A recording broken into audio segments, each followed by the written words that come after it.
Hey everybody, welcome to your home exercise program. Today we're going to go over a standing lower leg exercise that's going to involve your core, your pelvic floor, and balance and breath work kind of all into one without any weights or resistance or anything other than your own body. And most of you, especially those of you moms, are probably going to be doing this near the kitchen and or making somebody a snack while you're actually doing your homework, and that's totally fine with me. So what we're going to do is we're going to be in standing, and we're going to start out in a nice hip extension position. Now we're not really getting crazy and extending through our lower back, we're just standing up nice and tall. Now you can start in a little bit of a hip hinge if you want, but this leg is coming into the back, and we have our toes on the ground.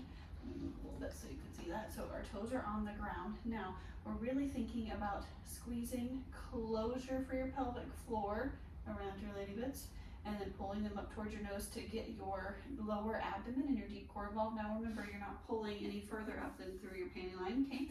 So we're squeezing that, and then we're thinking about driving our leg all the way through and up, and then we're using our opposite hand. We're giving our knee a push, and then we're coming back down.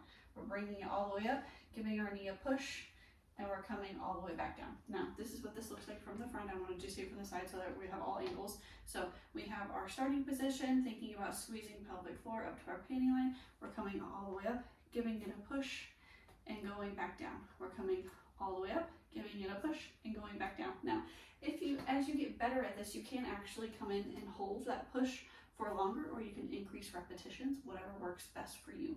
But overall, we are really thinking about in our extended position that our glute is not fully squeezed, and it's also not helping it. Like, we also want it to be on, but we don't want it to be fully squeezed to where you're having to really clench it, okay?